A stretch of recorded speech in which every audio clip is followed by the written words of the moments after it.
Hi Anne, I'm Jenna. Good to meet you virtually. So a lot of my videos today have been from me behind the scenes. Usually you would see my face. I'm trying something a little different on my TikTok channel, so thank you for reaching out.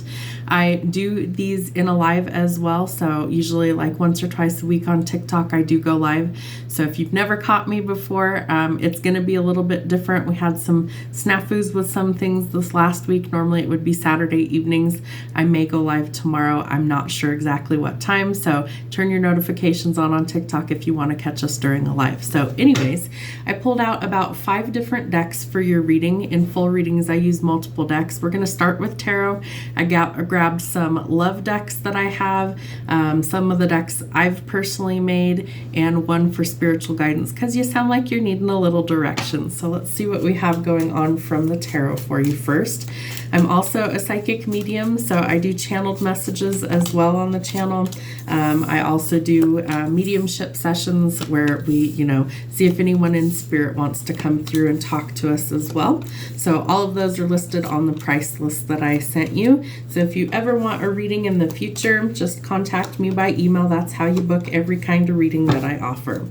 All right, so it looks like we're starting out with being at some sort of crossroads or really needing to make a decision somewhere.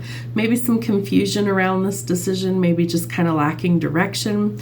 Truthfully, when the Two of Swords is present in a reading, it tells you that you have all the answers within you, but that you need to see things objectively, or that you need to actually take off the blindfold, the rose-colored glasses, in order to make a logical decision.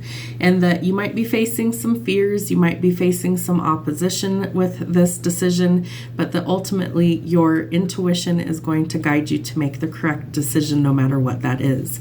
It also looks like you could be really burnt out and exhausted, and I know a lot of people are right now, and so needing to rest is really something that comes out as well, that you may need to find a place that's kind of your sanctuary, or that you need to make a place kind of your sanctuary, your safe place, a place where you can actually go and rest. And so I feel like if you aren't doing those things, that's something you might want to address. It does look like you have some sort of victory coming to you. There's either some sort of public recognition, fame, reward, being cast in the spotlight, or people taking notice of what you bring to the table. So whether that's through something you do for work, maybe it's a hobby, there is a positive change that's coming for you. It also brings you a lot of emotional fulfillment, or there's potentially some sort of wish fulfillment that's coming in. Cups are typically seen as love or emotions, so this could be maybe a long fought battle in a love relationship. If you're going, no, I'm totally single, this could be like your dream come true coming in. So really positive changes. You do look like you have a decision to make when it comes to love, with the Lovers being here. This could be where you're kind of contemplating what to do next.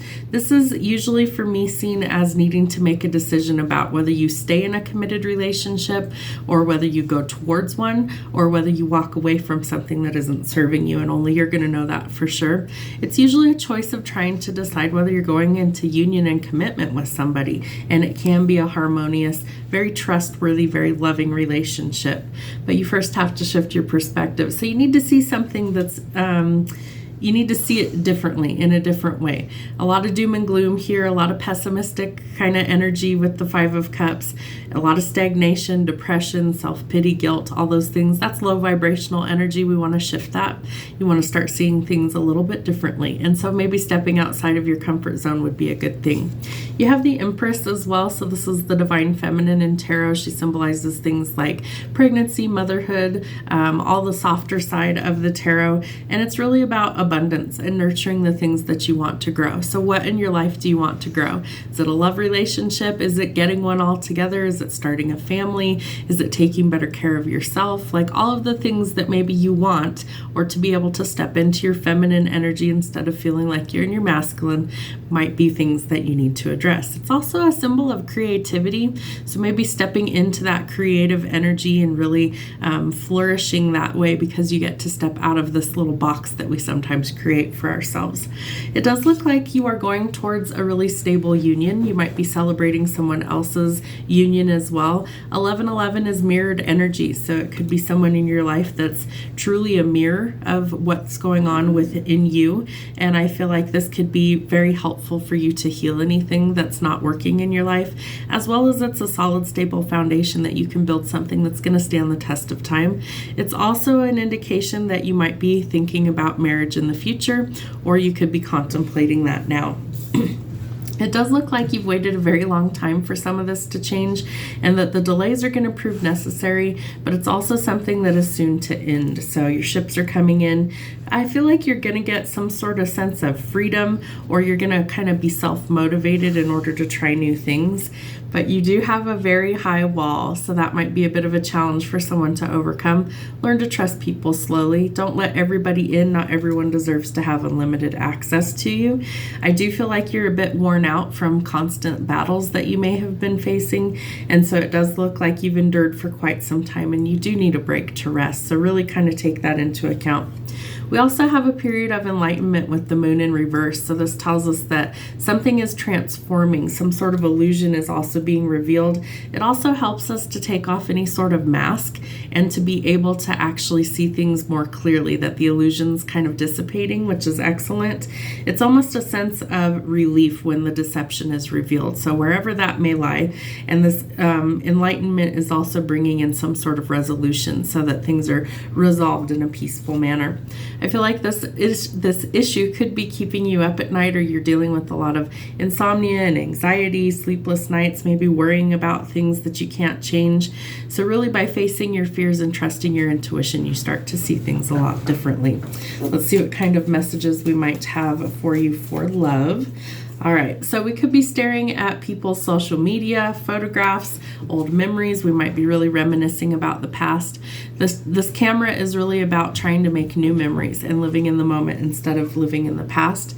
Watch out for any sort of third-party issues that could be going on, whether there's someone trying to seduce you, third-party temptations, or any sort of hookup culture. You want to be careful with that. If people are making you feel like you're not enough, or you're very frustrated in a relationship, it might not be the best situation for you. So you can be very frustrated in a relationship. You might be dealing with things like lack of confidence, self-sabotage, fear or ego issues, and jealousy. Those are things we want to work through. The self-indulgence card is exactly that. So focusing on you, putting the energy towards yourself that you would pour out into another, you need to return that to yourself, and don't pour into another until you have a full cup. So how do you do that? Self-love, self-care, all of those things, shadow work, self-appreciation. Focus on you. Turn that energy that you would pour out into somebody else towards yourself first. All right, and watch out that you're not dealing with somebody who's a total snake, a narcissist. A lot of empaths tend to really attract negative energy, and they tend to be like surrounded by energy vampires. You need some really strong boundaries, and you don't want to be charmed or used, so really be careful. You may also be dealing with some heartbreak, some pain from some sort of ending, or you might be feeling just really lost right now. You could also be dealing with some sort of grief or loss. Really just feeling kind of down in the dumps, so we want to shift that. You're looking for more stability, so keep going until you find that. I feel like you also are going to find somebody that feels like home, and so that's important energy. Also could be dealing with some sort of block, restraint, addiction, or codependency issue. So really needing to kind of work through those things. And it is a persistent cycle, so work through those issues. Things like self-sabotage, maybe a repetitive cycle, but it is time to start working on it. This is one of my decks. I call it Harsh Truths. We're going to see if there's anything in here that you need to know. The deck likes to flip sometimes. Let's see if we can get a better shuffle. What does Anne need to know? Soulmate, twin flame, or a divine partner. So this is who's trying to come in. I do feel like you could have maybe already met this person if it's a twin flame, and you may be in the separation phase, and that's not uncommon. It could also be that a soulmate is coming in. Those are usually much easier of a romantic connection, but this either way that it is, a twin flame or a soulmate, is a divine partner coming in. You need to come up with an escape plan. It's time to plan your departure. There's something that you're trying to leave behind. You are justified, blameless, and you will be vindicated in this situation. And it's time to say yes to a healthy relationship. So say no to the toxic ones and say yes to the healthy ones. And if you're unsure what the difference is, one of them is going to make you question everything, including your own sanity, and the other one is going to feel very, very easy. So go towards the ones that are better for you. Watch out for players, someone who could be using you, or third-party manipulation. Kissing frogs, no prince here, only frogs. So make sure who you're getting involved with is who you really want to be involved with. If they can't demonstrate the truth, if they're, having issues just doing the bare minimum, probably not your cup of tea. So look elsewhere and the truth will set you free. So sometimes the hardest thing is really just admitting what the truth is and kind of going, okay, this person isn't good for me. I really just don't want to be in this situation. That's totally okay. Cut your losses and go towards something that is better for you. This deck is called Soul's Journey. We're going to see if there's any soul lessons that you need to know. Surrender. I can release the need for control. So some of the hardest things in my life have been to surrender to the divine plan for what is supposed to happen in my life. Sometimes surrendering to the unknown is very scary, but ultimately when we surrender our need for control, that's when we allow God to work through us. So that's very important. And freedom. I possess the power and the free will to create my own happiness. So whatever this truth is that's coming to light, whatever this revelation is, it's going to give you the freedom in order to make some choices that are better for you. So open up to that. And happiness. I am aware that being happy means that I am on the right path. So go towards the things that bring you joy. Walk away from the things that bring you a lot of anguish and fear. I realize that I am testing my resolve to live in the energy of love. So fear stands for false emotions appearing real. It's your ego talking. We want to make all decisions based out of love from our heart space, not our ego space. So if you feel like you're facing a lot of fear right now, know that that is your ego and it's trying to sabotage your own happiness.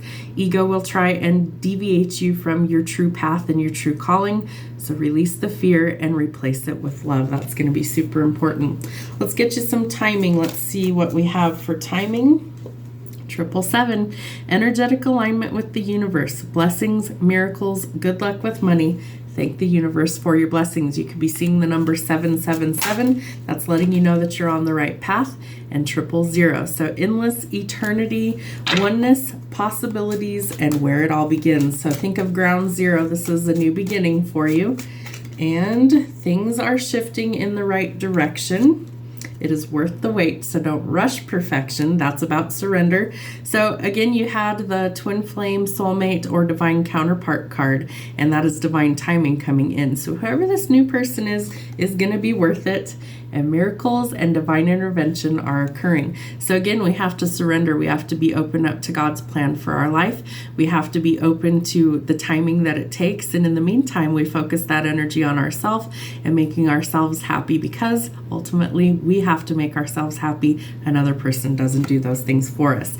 It may still take a while, so pack a lunch maybe, but within hours, things are changing. If you have any questions, feel free to email me and let me know. I hope your reading helps. Have a great night. Thank you so much for reaching out.